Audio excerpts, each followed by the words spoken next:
오늘 우리는 성찬주일로 함께 모였습니다. 주님께서 우리에게 희생의 사랑을 베푸시며 또 교제의 자리로 초청하신 주님의 초대에 응답해야 하는 주일입니다. 여러분 중에 세례 받으시고 또 입교 받으신 분들은 성찬에 함께 참여해 주시면 좋겠어요. 성찬식은 구약의 유월절 절기와 밀접한 관계가 있습니다. 애굽에 내렸던 재앙과는 대조적으로 이스라엘 민족은 하나님이 특별히 구원해 주셨죠. 어떻게? 유월절 그 밤에 집안 문설주에 어린 양의 피를 발라놓은 집은 천사들이 장자를 죽이지 않고 그냥 뛰어넘었습니다. 뛰어넘다 해서 유월 패스오버라고 부르는 절기죠. 그들에게 이 사실이 얼마나 놀라웠을까요? 굉장히 막 두려우면서도 감격이 있었을 것입니다. 하나님은 이 유월절을 잊지 않도록 모세를 통해서 너희들이 매년 유월절을 지켜라 이렇게 명령을 하시게 되죠. 출애굽기 12장 1절에서 3절에 보면 이런 말씀이 있습니다. 하나님께서 말씀하세요. 너희는 이 달을 한 해의 첫째 달로 삼아서 한 해를 시작하는 달로 하여라. This will be your new beginning. 유월절이 이스라엘 민족을 형성하는 파운데이션이 됐겠죠. 1월 10일 이달 열흘날 각 가문에 어린 양 한 마리씩 곧 한 가족에 한 마리씩 어린 양을 마련하도록 하여라. 이렇게 하나님이 명령하십니다. 그래서 유대인들은 1년을 출발하는 약간 봄인데요. 봄 3월에서 4월인데 그 1월 10일이 되면 우리 추석날 우리가 다 모이듯이 명절에 다 모입니다. 그래서 가족마다 양 한 마리를 잡아요. 그날 뭐 이제 정육점은 난리 났죠. 터키가 막 땡스기빙 때 죽어 나가듯이 어린 양들이 막 이스라엘 곳곳에 막 난리 나는 겁니다. 그래서 양 한 마리씩 먹고 무교병 먹으면서 어떤 기억이 있어요? 그날 밤에 빨리 도망치라고 그랬잖아요. 그래서 이 이스트를 집어넣고 부풀릴 시간도 없이 이스트가 들어가지 않은 빵을 먹으면서 그 탈출했던 순간을 기념하는 것입니다. 이렇게 함께 큰 피스트가 열리는 것이에요. 지금도 마찬가지. 유대인들은 유월절을 아주 제대로 잘 지킵니다. 그런데 하나님의 뜻은 그냥 추석에 모여라는 데서 그치지 않겠죠. 어떤 의미가 있을까요?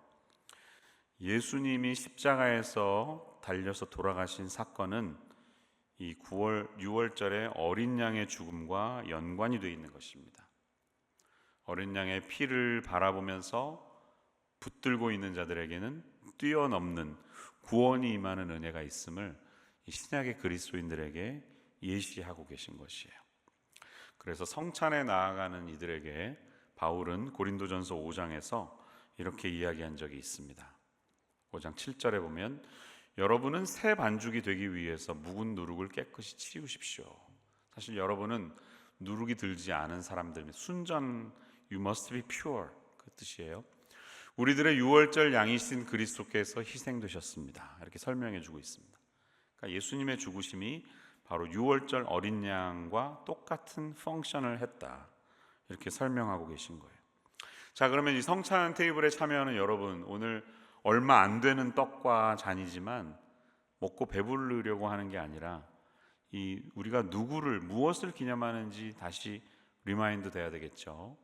유월절 어린 양이신 예수님의 희생을 떠올리면서 이 잔치에 여러분 감사하는 마음으로 나아가야 할 줄로 믿습니다. 여러분 예수님 믿으시죠? 네, 한번 믿으시면 아멘 해주세요. 예수님 믿으시나요? 네. 그러면 뭘 믿는 거예요? 예수님이 뭘 믿어? 네.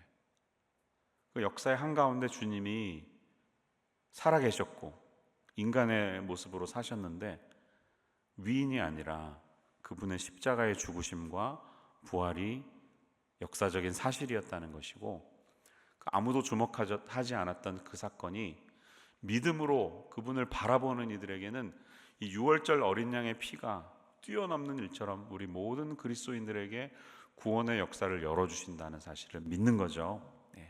그게 예수 그리스도를 믿는다는 것의 의미이죠. 그리고 그분을 주님으로 따른다는 것이죠. 오늘 그 얘기는 나중에 하겠습니다. 자, 우리에게 그러면은 그 예수님을 생각할 때마다 이 감격이 있어야 할 줄로 믿습니다. 그 사랑에 감사할 수 있는 마음이 있어야 할 줄로 믿습니다. 오늘 그 마음으로 예배의 자리에 나아가셔야 하는데요. 이사야 43장에서 이 성찬에 참여하는 우리가 기억해야 될 두 가지 말씀을 붙들고 말씀 듣고 함께 떡과 잔을 받기를 원합니다. 첫 번째는 주님께서 이사야를 통해서 이렇게 말씀하세요. 과거의 실패와 슬픈 일들을 기억하지 말라 라고 말씀하십니다. 18절 다시 한번 보세요. 너희는 이전 일을 기억하지 말며 옛날 일을 생각하지 말라. 너희는 지나간 일들을 기억하려고 하지 말며 옛 일을 생각하지 말아라. 이렇게 말씀하십니다. 우리에게 기억하지 않아야 할 옛날 일들은 무엇일까요? 여러분, 무엇을 잊고 싶으신가요? 우리는 과거에 있었던 실패와 좌절의 순간들을 아마 잊고 싶을 겁니다. 하나님은 지워버리고 싶은 그 과거를 이제 더 이상 떠올리지 말아라 명령하시는 겁니다. 이스라엘 민족에게 그 가장 하이라이트가 되는 실패와 좌절은 언제였을까요? 바벨론에 끌려갔던 멸망했던 시간이 아닐까요? 여러분 동의하시나요? 구약의 스토리는 간단합니다. 하나님이 왕을 기다리는 이들에게 사실 내가 너희들의 왕인데 이제 왕국을 허락해 줄게. 그래서 사울, 다윗, 솔로몬의 왕국에 펼쳐지게 했으나 사실 하나님의 왕 되심을 잊어버리는 것을 보면서 나라가 둘로 나뉘게 되고 분열 국가가 되죠.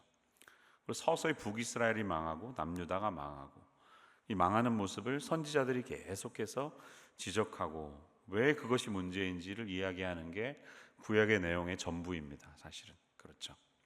근데 이 마지막 순간 결국은 북이스라엘이 망하고 남유다가 망했을 때 이 예루살렘에 있었던 하나님의 성전, 주님이 거기 임재하고 계셨잖아요. 망하는 순간까지 제사를 드리고 있었어요. 매일 번제 드리고 다 했어요.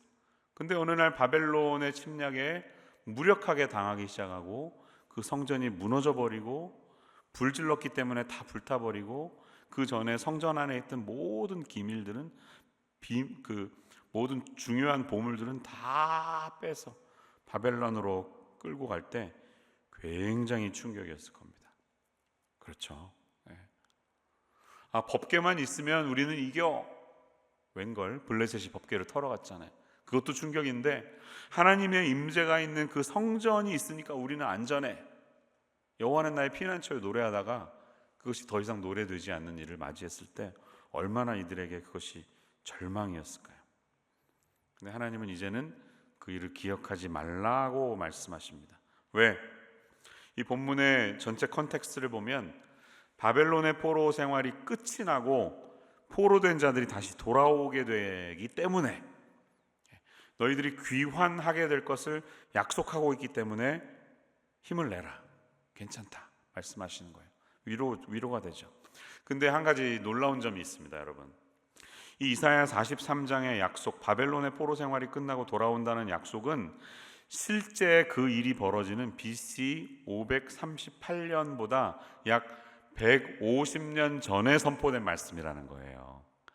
이사야는 훨씬 이전에 살았던 사람이잖아요. BC 740년에서 680 사이. 그러면 그가 보지도 않았고 경험해 보지도 않았던 미래를 마치 눈으로 보는 것 같이 바벨론에 갈 텐데 걱정하지 마, 돌아올 거야 라는 위로의 메시지가 여기 있는 것입니다. 이게 얼마나 놀랍습니까? 아직 일어나지도 않은 일을 미리 알려주심으로 이스라엘 백성들의 배반과 배신에도 불구하고 그들을 향한 하나님의 짝사랑, 간절한 사랑을 미리 보여주시는 은혜를 우리는 여기서 볼 수가 있습니다. 언제 어떻게 끌려갔나요? 3차 포로 생활이 있었어요. 지도를 좀 보여드리면 예루살렘에서 바벨론까지는 900마일 정도 됩니다. 직선거리는 그렇게 되지 않는데 이렇게 돌아서 제국의 모든 곳들을 지나서 갔어요.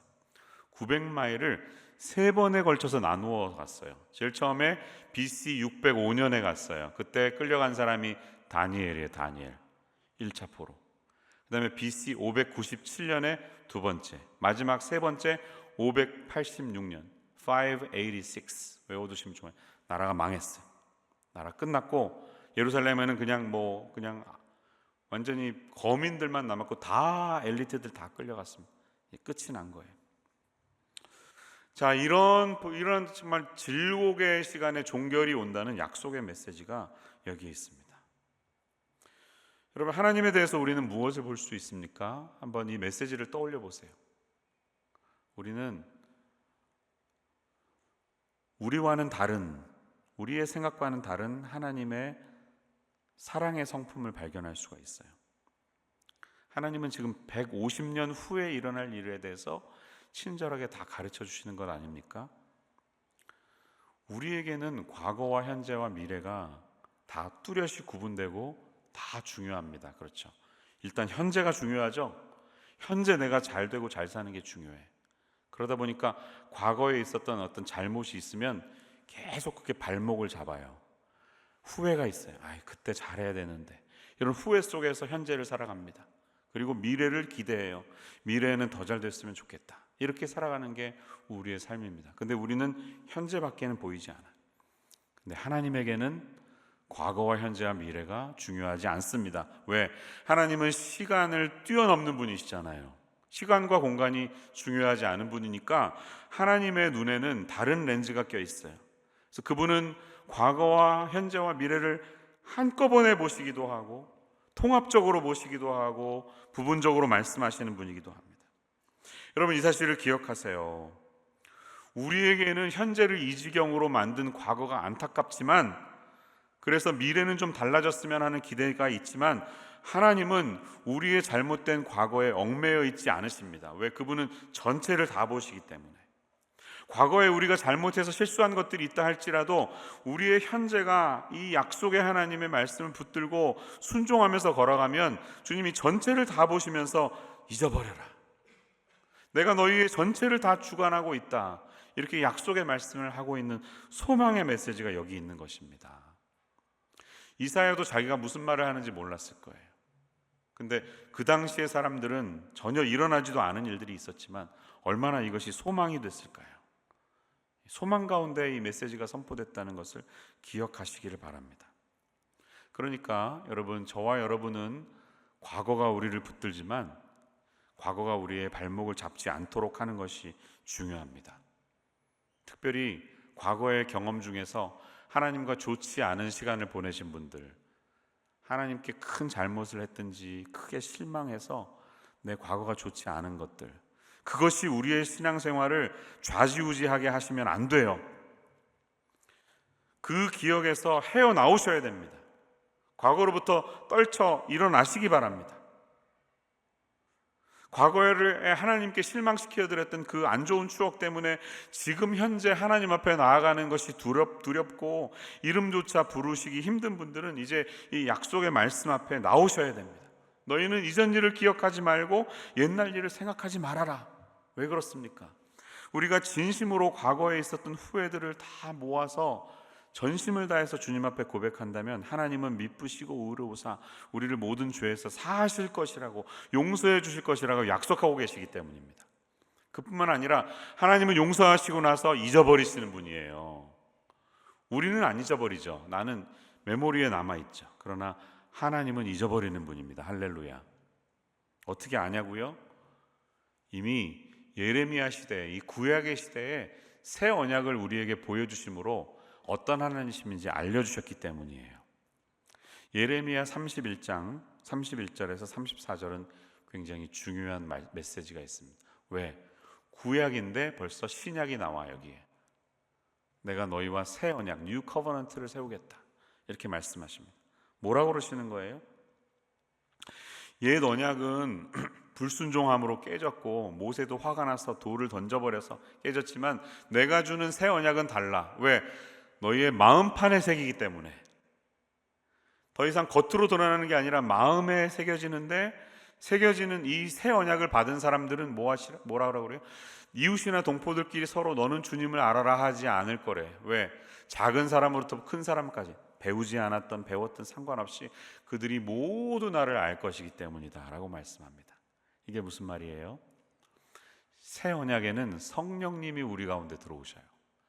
그래서 하나님의 영이 계시니까 우리가 구약처럼 열심히 하나님께 예배드리거나 제사드리거나 공부하지 않아도 그분의 영이 우리에게 진리를 알려주십니다. 진리를 가르쳐 주신다는 거예요. 완전히 다른 퍼스펙티브죠. 이 새 언약이 우리에게 약속되어 있음을 놓치지 않으시기를 축원합니다. 그런데 그뿐만 아니라 다시 한번 보여주시면 마지막 절 34절에 이렇게 말씀하세요. 내가 그들의 허물을 용서하고 그들의 죄를 다시는 기억하지 않겠다. 나 주의 말이다. 이렇게 약속하고 계십니다. 이 말을 잊어버릴까 봐 신약에 와서도 히브리서 8장에 보면 10절에서 13절에서 다시 인용해서 우리에게 알려줍니다. 더 이상 그들의 죄를 기억하지 않겠다. 이것이 너희를 향한 나의 새 언약이다. 이렇게 말씀하시는 주님의 약속을 붙드시기를 바랍니다. 그러니까 여러분, 하나님은 리셋 버튼 누르셨다니까요. 다시 다 새로 했어요.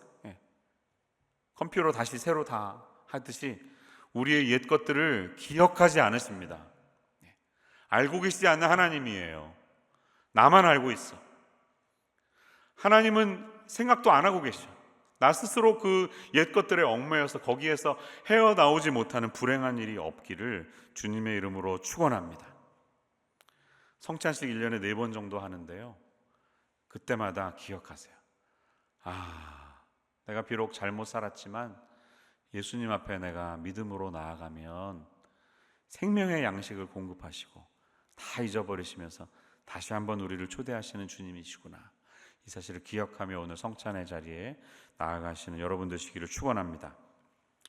두 번째 사실이 있습니다. 두 번째 사실은 그 과거를 잊어버린다는 것은 우리의 잊고 싶은 아픈 기억만이 아니라 영광스러운 순간까지도 잊어버리라고 하시는 말씀이에요. 두 번째 아웃라인은 이것입니다. 과거의 영광스러움보다 더 놀라운 일이 있음을 기대하라는 겁니다. 할렐루야. 하나님은 말씀하세요. 떨쳐버리고 싶은 슬픈 과거 당연히 잊어버려야 되지만 간직하고 싶은 과거도 있어요. 근데 그것조차도 잊어버리라고 지금 말씀하십니다. 한 예를 들면 본문의 16절과 17절을 말씀하고 있어요. 이전 일을 기억하지 말며 옛날 일을 생각하지 말라라고 말씀하면서 16절과 17절을 읽어보면 내용이 어떤 내용입니까? 누가 보더라도 출애굽 사건이죠. 바다에 길을 내고 거센 물결 위에 통로를 내고 병거와 말과 병력과 용사들이 쓰러졌던 이스라엘 민족에게는 엄청난 승리였고 애굽에게는 나라의 운명을 꺾어버리는 그런 패배의 순간을 그것도 잊어버려 하는 것이에요. 여러분, 예수님 언제 믿으셨나요? 언제 제일 뜨거우셨나요? 내가 영적으로 뜨거웠을 때, 그때가 있죠. 대학 시절 선교단체에서 훈련 받았을 때 다양한 경험이 있을 거예요. 저는 그때가 신학교에 들어가기 전에 준비하던 때였어요. 25살에 신학교 갔는데 24살 대학교 졸업하고 1년 동안 제가 쉬는 휴지 기간이 있었는데 그때 너무너무 뜨거웠습니다. 교회에 있는 그때 교회가 크진 않아요. 한 300명 정도 되는 교회 다니고 있었는데 교회가 갖고 있는 도서가 있었는데 그 책들을 거의 다 대출해서 봤어요. 그때 시간이 많으니까. 직장도 좀 이렇게 책을 볼 수 있는 직장이어서 엄청나게 책을 봤습니다. 그런 열정을 좀 회복했으면 좋겠다는 그 마음도 있어요. 그런데 하나님 말씀하시는 거예요. 네가 뜨거웠던 과거의 기억들, 하나님이 너를 구원해 주셔서 구원받은 감격으로 뜨거웠던 그 순간조차도 잊어버려라 말씀하시는 거예요. 왜 그럴까요? 그냥 그건 과거이기 때문이에요. 나의 과거가 아무리 화려하고 영광스럽다 할지라도 과거의 영광에 머물러 있는 신앙은 하나님이 원하시는 신앙이 아닙니다. 물론 과거의 영광도 우리에게 중요하죠. 그때를 떠올릴 때 우리는 첫 마음을 회복할 수 있으니까. 그러나 그것보다 더 중요한 것은 너희의 과거보다 훨씬 더 놀라운 일이 우리의 삶에 펼쳐질 것이다 라는 하나님의 약속을 붙드는 것이 더 중요하다는 것입니다.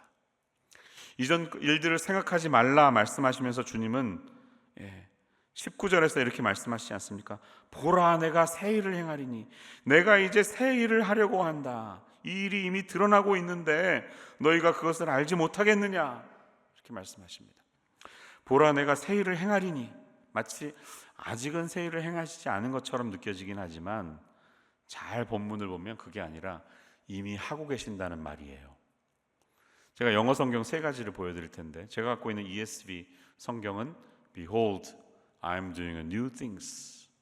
Now it springs forth. Do you not perceive it? 라고 말씀하십니다. 이미 새 일을 행하고 계신다는 거예요. NIV, See, I'm doing a new thing. Now it springs up. Do you not perceive it? 라고 말합니다. New Living Translation, For I am about to do something new. See, I have already begun. Do you not see it? I have already begun. 이렇게 말씀하시지 않습니까? 잘 번역한 거예요. 이 행하다라는 히브리어 동사는요, 칼, 분사, 남성 단수형인데 중요한 포인트는 분사예요. ing 형태, ing. 지금 이미 이루어지고 있는 것입니다. 사랑하는 여러분, 우리의 과거가 아무리 영광스럽다 할지라도 그 과거에 연연해하면 안 되는 이유는 하나님께서 더 놀랍고 새로운 일을 우리 안에서 이미 행하시고 계시기 때문입니다. 그 하나님을 바라보시면서 우리가 알지 못하는 미래에 하나님이 펼쳐가실 것을 기대하는 마음으로 주님의 성찬에 나오시기를 축원합니다.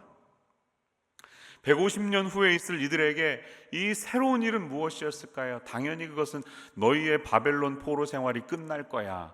70년이라는 세월이 흐르면 다시 돌아올 거야 라고 약속하는 것이겠죠. 아직 아무도 경험 안 했어요. 그런데 이미 하나님은 컨펌해 주시면서 위로하시면서 약속하시는 거예요. 70년 고생하면 끝나, 돌아갈 거야 라고 말씀하시는 겁니다. 이들에게는 그것이 New Exodus라고 할 수 있겠죠. 새로운 출애굽. 첫 번째 출애굽은 그때 그 사건, 6월절 사건. 두 번째 출애굽은 바벨론에서 해방되는 날. 아직은 몰라요. 그때가 온다. 소망을 가져라. 이렇게 말씀하시는 거죠. 그런데 우리 그리스도인들은 거기에서 한 걸음 더 나아가서 더 또 다른 미래를 볼 수 있어야 합니다.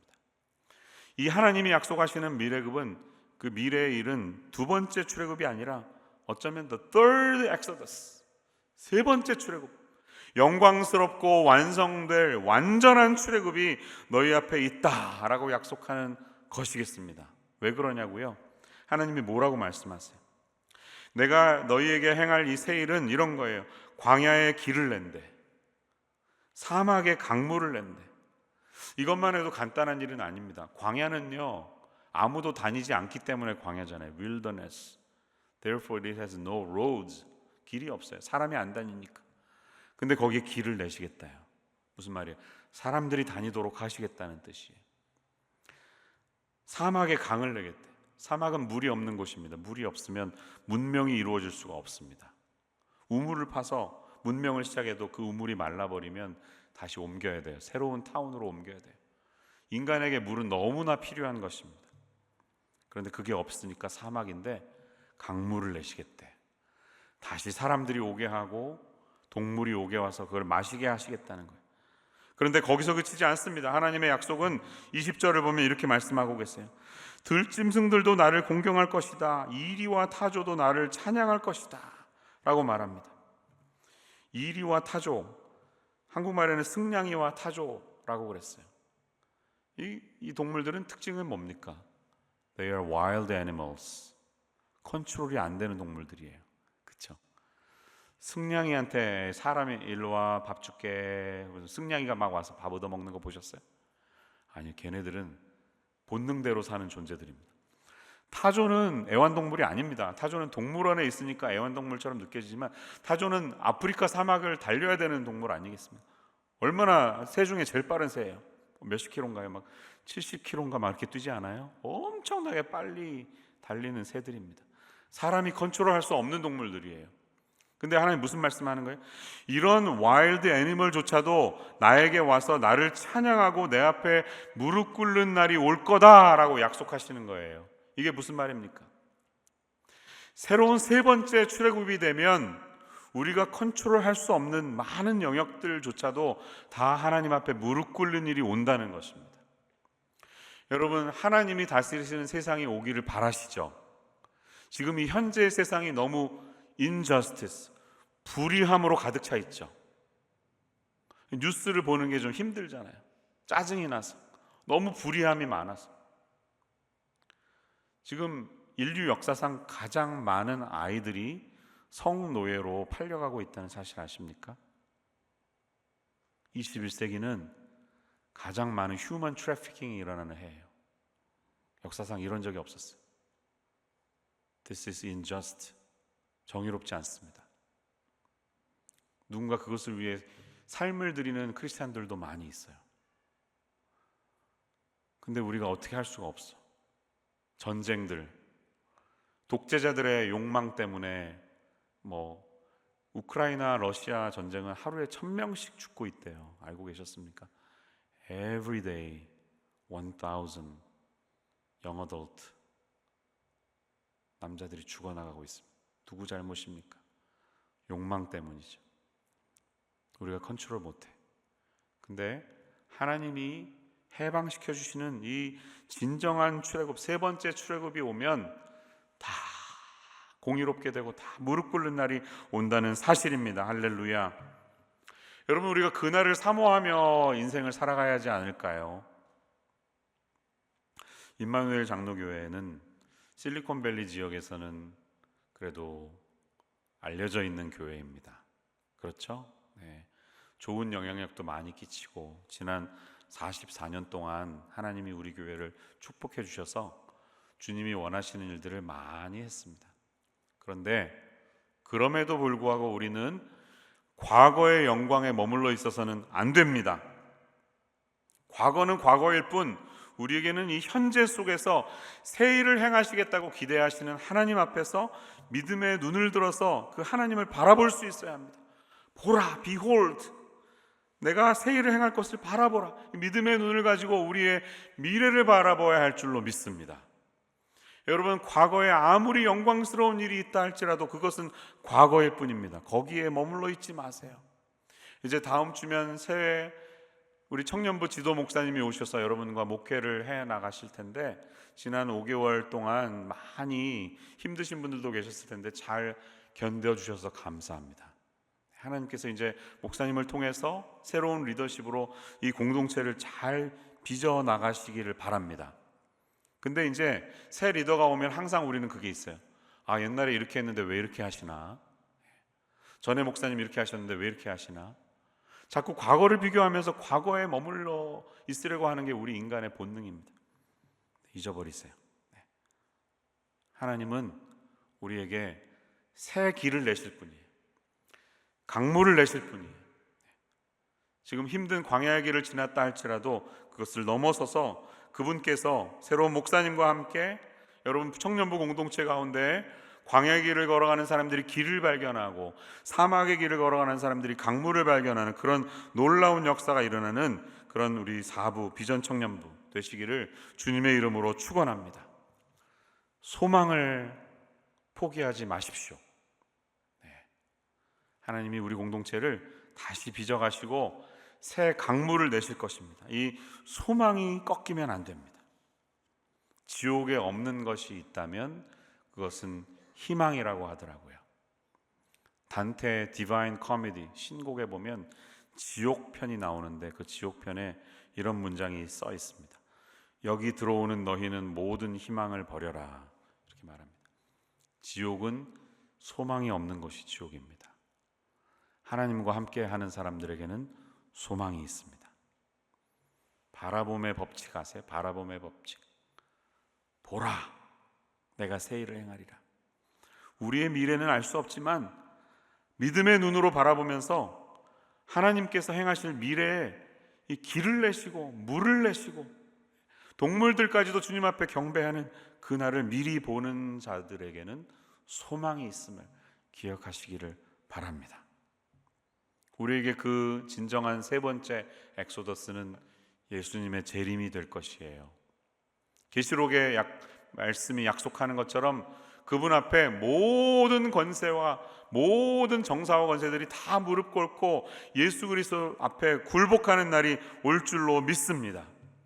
이 세상에 우리가 경험했던 모든 정의롭지 못한 것들이 다 하나님 앞에 심판받고 예수 그리스도 안에 있는 자들은 구원을 받지만 멸망받을 자들을 남김없이 심판하실 구원자 되시는 주님의 다스리심이 있음을 기억하기를 바랍니다. 그 영원한 하나님의 다스리심을 기억하며 오늘 우리에게 이 은혜의 자리로 초청하시는 주님 앞에 감사와 기대로 나아갈 수 있는 우리 주님의 백성들 되시기를 주님의 이름으로 축원합니다.